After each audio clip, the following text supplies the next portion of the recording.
जी अस्सलाम वालेकुम। ये मेरी आपसे 72वीं मुलाकात है 72।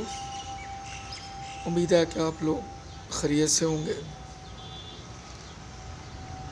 आज थोड़ी सी आपको लोकेशन चेंज नज़र आएगी क्योंकि मैं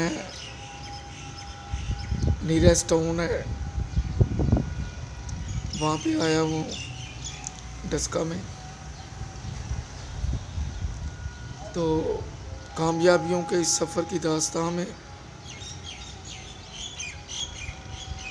जैसा कि मैंने बताया कि मस्कत की खबूरा ब्रांच में एक पाकिस्तानी ने फ्रॉड किया, तो सडनली हेड ऑफिस वालों ने मेरी ट्रांसफ़र वहाँ पे कर दी। वहाँ जाके मैंने सारी सिचुएशन को हैंडल किया। ब्रांच में उन्होंने मैनेजर के साथ मिलके बहुत ज़्यादा घपले किए हुए थे। पूरी ब्रांच की वर्किंग का बेड़ा गर्क किया हुआ था। इवन के ब्रांच को कंप्यूटराइज हुए 3-4 साल हो चुके थे, लेकिन उन्होंने इतनी ज़हमत नहीं की थी कि जो अकाउंट नंबर थे पुराने सीक्वेंस के, उनको जो कंप्यूटर ने नंबर अलाट किए विद ब्रांच कोड्स, वो तक उन्होंने ठीक नहीं किए। करते कैसे, उसमें बहुत से अकाउंट ओपनिंग फॉर्म मिसिंग थे, कुछ फिक्चुअस अकाउंट थे, कुछ वोचर।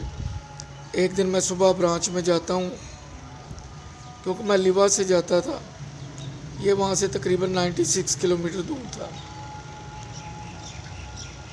लिवा से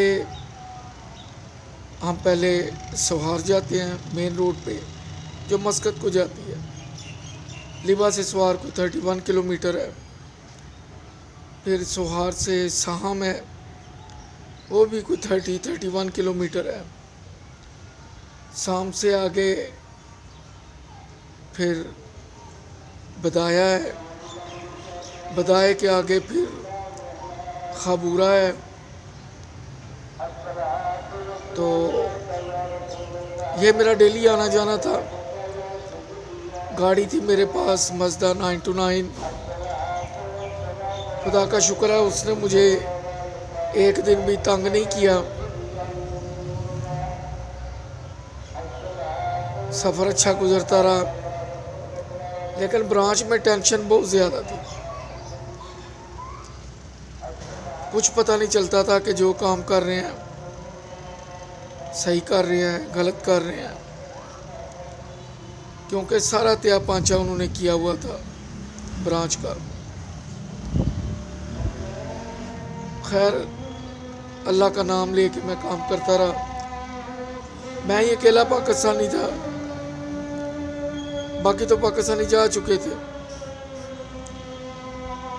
ओमानी स्टाफ था, वो इतना स्किल नहीं था। एटीएम मशीन में उसने बहुत घपले किए हुए थे, उसका रिकॉर्ड प्रॉपर नहीं था। आप लोगों को तो नहीं इल्म, लेकिन जब आप एटीएम ऑपरेट करते हैं उसके अंदर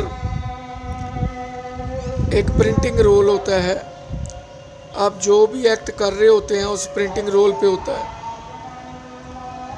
वो प्रिंटिंग रोल बाकायदा पेस्ट होते हैं डेट वाइज। वो बहुत ज़्यादा गायब थे, कुछ फटे हुए थे। एटीएम अकाउंट में बॉक्सेस होते हैं 3, 2 यूज़ में रहते हैं, कई दफ़ा तीनों यूज़ में रहते हैं। एक बॉक्स में 10 रियाल का नोट, एक बॉक्स में 20 रियाल का नोट। बड़ा मज़ेदार है एटीएम, वो कैसे काम करता है। छोटा सा डब्बा,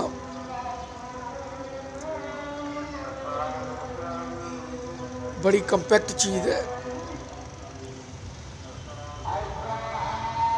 खैर उसकी देखभाल मेरे ज़िम्मे थी, वो भी सीधा किया। सबसे मुश्किल आपने कस्टमर्स को डील करना था। जो आते थे और गुस्से से भरे होते थे। हर एक के मुंह पे गाली होती थी जो भी ब्रांच में दाखिल होता था। कुछ मुझे ये भी नहीं पता था कि मैंने इस ब्रांच में कितनी देर रहना है, इसलिए मुझे लीवे से रोज़ाना आना जाना पड़ता था। वो एक अलग टेंशन थी, लेकिन अल्लाह अल्लाह करके मैंने काफ़ी उस ब्रांच को हैंडल कर लिया। गुलाम मोहम्मद ईसाल बलोची मैनेजर थे, मुझ पे बहुत ट्रस्ट करते थे। उन्होंने पूरी ब्रांच मुझ पे छोड़ दी। उन्होंने देखा बंदा काम का है। कई दफ़ा तो मस्कत से निकलने से पहले मुझे पूछते, हाँ एहसान मैं आज आ जाऊँ? मैं कहा सर एज यू विश। कहते यार मैं थका हुआ हूँ। मैंने कहा ठीक है सर आप रेस्ट करें, ये तुम ब्रांच हैंडल कर लोगे? मैंने कहा सर मैं कर लूँगा। इस तरह मैं ब्रांच को हैंडल कर लेता। वो ज़्यादा रिलैक्स हो गए। अब कई दफ़ा वो 2-3 दिन तक ब्रांच में नहीं आते थे। उन्हें पता था कि पीछे एहसान बैठा है जो काम को संभाल लेगा, मुझे कोई कंप्लेंट नहीं होगी, मुझे कोई प्रॉब्लम नहीं होगी। और वाकई मैंने उन्हें कोई प्रॉब्लम नहीं होने दी। ब्रांच में उन्होंने, मैनेजर ने और मिस्टर तौहीद ने, एक लेटर ऑफ गारंटी होता है जो मुख्तलिफ डिपार्टमेंट को या गाड़ियाँ वगैरह ख़रीदने के लिए बैंक इशू करता है, बाकी भी किसी जॉब के लिए, तो उसके लिए एक सर्टन अमाउंट कुशन में रखनी पड़ती है। तो उन्होंने लोगों को लेटर ऑफ गारंटी जारी की है गाड़ियाँ परचेज़ करने के लिए, लेकिन जब क्लेम आता था तो अकाउंट में पैसे नहीं होते थे। फिर चेक गुड फॉर पेमेंट करके दिए। जब पेमेंट के लिए बैंक में आते, पीछे मोहर लगी होती, बैंक का ला था, वहाँ हम cheque good for payment endorse कर सकते थे।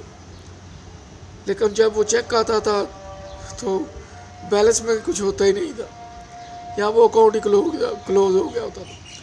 अब जब बैंक ने वो चेक इंडोज किया हुआ good for payment, then we have to pay the amount. हमको अमाउंट उसी वक्त पे करनी पड़ती। वो हम बैंक का सस्पेंस का अकाउंट है उससे पे करते, बाद में देखते कि क्या करना है।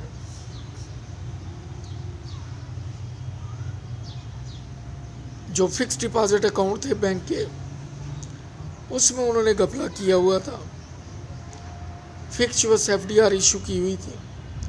और एक और मजे की बात, गारंटी के अगेंस्ट जो लोन थे,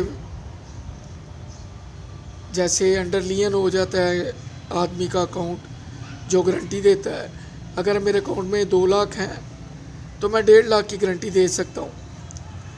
बैंक मेरे कहने पे, मेरे ब्याज पे मेरी अमाउंट को ब्लॉक करके दूसरे को लोन दे देगा। अब ये था कि उन्होंने लोन मुख्तलिफ लोगों के अकाउंट ब्लॉक करके तो दिए हुए थे, हालांकि वो गारंटर भी नहीं थे। मज़े की बात है कि वो गारंटर भी नहीं थे, तो उनके अकाउंट अंडरलियन थे, उनके अकाउंट ब्लॉक थे। और कई एक को तो एडवांसेस दिए हुए थे लियन मार्क करके, और बंदे एडवांस लेके कोई किस्तें जमा करा रहा है, कोई नहीं करा रहा, क्योंकि सारे फिक्चर्स से फॉलो अप तो था ही कोई नहीं, जेन्युइन तो है ही कोई नहीं। खैर बड़ा टेरेबल था ये, बहुत मुश्किल से वक्त गुजर रहा वहाँ पे।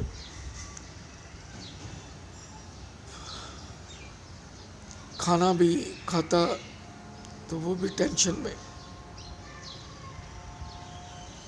हेड ऑफिस का भी प्रेशर था, कुछ पुलिस का डर था। रायलमान पुलिस वाले हर दूसरे तीसरे दिन ब्रांच में रिपोर्ट लेने आते, साथ ओमानीस की कंप्लेंट होती। कहाँ मैं वो एक लड़का किधर आके फंस गया कि बैंक में अकाउंट खोलने गया और बैंक में आर्जी भर्ती हुआ, शौक में यहाँ तक पहुँचा, और उसी शौक ने मुझे यहाँ पहुँचा दिया। लेकिन इस प्रेशर ने मुझे एक मजबूत इंसान बनाया, मुझको और कॉन्फिडेंस अता किया। इंशाल्लाह अगले एपिसोड में फिर बात होगी। अल्लाह हाफिज़।